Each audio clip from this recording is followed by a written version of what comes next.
Eu não tive a sorte de ter começado a jogar xadrez já na infância, que é o melhor momento para começar no xadrez, pois o cérebro ainda está no processo de compreender os padrões do mundo, devido à neuroplasticidade, que é a capacidade do cérebro de se adaptar a novas situações e de identificar e assimilar padrões. Tudo isso devido à neuroplasticidade. E tudo no xadrez, desde o movimento das peças até as estratégias e os temas táticos, são padrões. Então, quando a gente fala de crianças no xadrez, é basicamente unir o útil ao agradável, porque o cérebro das crianças, por estar em desenvolvimento, está na fase ideal para compreender os padrões do mundo e, por consequência, os padrões do xadrez. E como o xadrez é um jogo inteiramente feito por padrões, é um jogo, literalmente tudo nele é padrões, as crianças podem se tornar muito boas no xadrez. E é por essa razão que os melhores jogadores do mundo, todos eles começaram a jogar xadrez desde a infância. Isso não significa que adultos não conseguem se tornar bons no xadrez, apenas significa que as crianças sempre serão mais eficientes nisso, pois o cérebro delas, por estar em desenvolvimento, está na fase ideal para compreender os padrões. No xadrez, existe o rating, que é a forma de calcular a força de cada jogador. E a diferença de rating entre dois jogadores influencia significativamente o resultado da partida. E existem dois tipos de rating. O rating feed, que é o rating oficial utilizado em torneios e é calculado pelo sistema Elo. Esse é o único rating que importa para quem deseja conquistar títulos oficiais no xadrez. E existe o rating das plataformas de xadrez online, como o chess.com e o Lichess, que não garantem títulos oficiais, pois não são reconhecidos pela FIDE, que é a Federação Internacional de Xadrez. Essas plataformas de xadrez online utilizam diferentes métodos para calcular a força dos jogadores. Todos eles utilizam o sistema de rating, mas a forma de calcular é diferente. Por exemplo, o chess.com, que é a maior plataforma de xadrez online do mundo, utiliza o sistema Glick, que é uma variação do sistema Elo. Na verdade mesmo, eu acho que eles utilizam o Glick 2.0, mas é tudo deles. Agora, um acontecimento histórico que impactou muito a história do xadrez aconteceu em 1997, quando o computador Deep Blue venceu um confronto contra o Garry Kasparov, que era só considerado o melhor jogador da história de todos os tempos. Após isso, ele desceu ainda mais na nova era histórica do xadrez, chegando no fim do xadrez clássico, que era guiado pelos estudos e pela intuição humana, e o início do xadrez computacional, que tornou tudo mais preciso e objetivo com as análises do computador. E já que eu estou falando de rate, vou aproveitar para dizer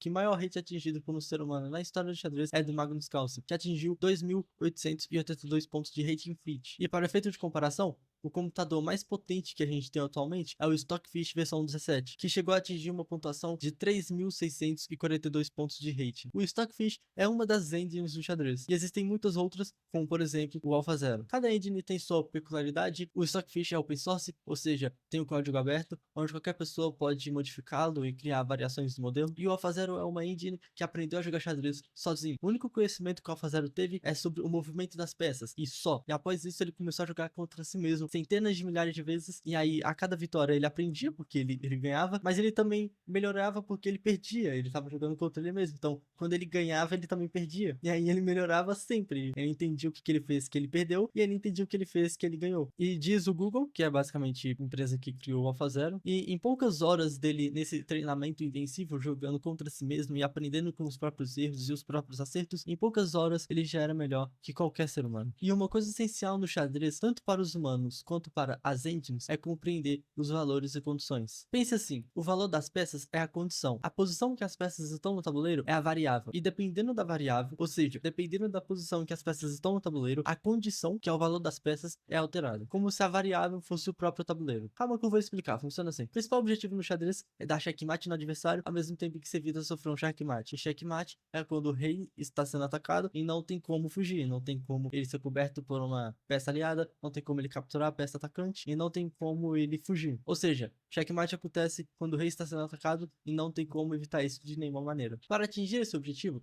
utilizam-se as peças do xadrez, que ficam no tabuleiro 8x8. As peças são o peão, a torre, o cavalo, o bispo, a dama e o próprio rei. E taticamente falando, cada peça tem o seu valor, que é determinado pelas suas capacidades de movimento. O peão, por exemplo, vale 1 ponto. A torre vale 5 pontos, o cavalo vale 3 pontos, o bispo também vale 3 pontos, a dama vale 9 pontos e o rei tem um valor indefinido, pois é a peça mais importante do jogo. Perder o rei significa perder o jogo. Com isso, é fácil concluir que, com mais pontos, ou seja, tendo mais peças ou peças mais valiosas que o adversário, maiores são as chances de vencer. Mas esses valores que eu te falei são considerados apenas na posição inicial. À medida em que as peças são desenvolvidas, ou seja, a variável, que é a posição das peças, muda, a condição, que é o valor das peças, também muda. E isso significa que cada peça tem um valor diferente no início, no meio e no final da partida, pois elas dependem da posição em que elas estão. E também de todas as outras peças no tabuleiro, inclusive as peças do adversário. Exemplo, o bispo que no início vale 3 pontos, pode valer menos caso no tabuleiro tenha peças na frente dele, porque aí ele não consegue se movimentar. Já esse mesmo bispo pode valer 3 pontos ou até mais caso não tenha muitas peças na frente dele, ou seja, ele tá com muito espaço livre e consegue se movimentar demais. E esse mesmo conceito vale para praticamente todas as outras peças. E se você tiver 2 damas no tabuleiro, significa que você tem mais chance de vencer, correto? Não exatamente, pois como eu falei, o valor das peças depende da posição que elas estão. De nada adianta você ter 5 damas no tabuleiro sofrendo um checkmate. Expliquei tudo isso para que vocês entendam, igual as engines, o que é considerado algo bom e o que é considerado algo ruim no xadrez. Isso para as engines é essencial, porque se elas não precisam ficar calculando milhões de jogadas por segundo, que são obviamente muito ruins. Assim, elas podem focar nas jogadas boas e calcular jogadas boas. Portanto, quando você for jogar contra uma engine, faça o teste e ofereça a ela a troca de um peão pela dama. Ela obviamente vai recusar, porque ela compreende que a dama vale muito mais do que o peão.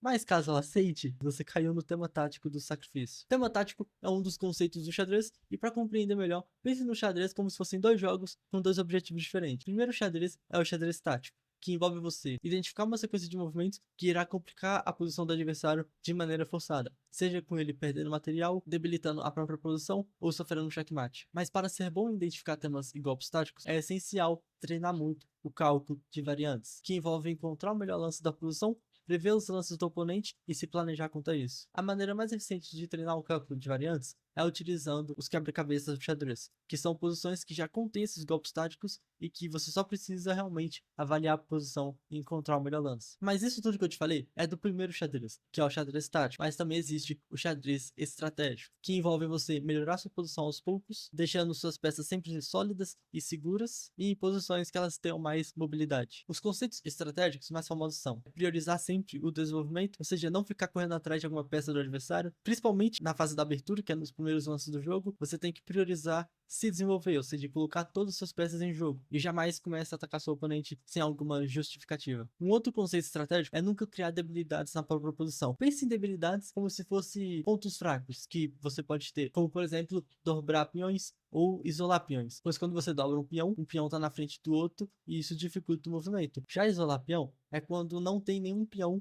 perto de outro peão, ou seja, tem um peão sozinho. E isso é ruim porque não tem como você defender mais esse peão sem utilizar alguma peça tipo um bispo, um cavalo, uma torre, a dama ou até mesmo um rei, o que pode fazer sua posição se tornar mais passiva. E existem muitas outras debilidades estratégicas que eu confesso que não tenho conhecimento para tentar ensinar sobre. Eu comecei a jogar xadrez de verdade mesmo lá para metade de 2024 e eu simplesmente viciei no jogo. E assim como todos os jogos que eu já joguei na minha vida, eu sempre gosto de pesquisar dicas no YouTube para ficar melhor no jogo e aprender mais sobre o jogo. E foi assim que eu fui aprendendo mais sobre o xadrez, assistindo aos grandes mestres do xadrez. Lembra quando eu falei da Federação Internacional do Xadrez? Então, ela criou títulos e prêmios para jogadores de xadrez. E existem 3 tipos, que é o Mestre FIDE, o Mestre Internacional e o Grande Mestre. O Mestre FIDE, para você conquistar ele, você precisa de ter 2.300 pontos de rating FIDE. Tem também o Mestre Internacional, que você precisa de 2.400 pontos de rating FIDE e obter 3 normas de Mestre Internacional em competições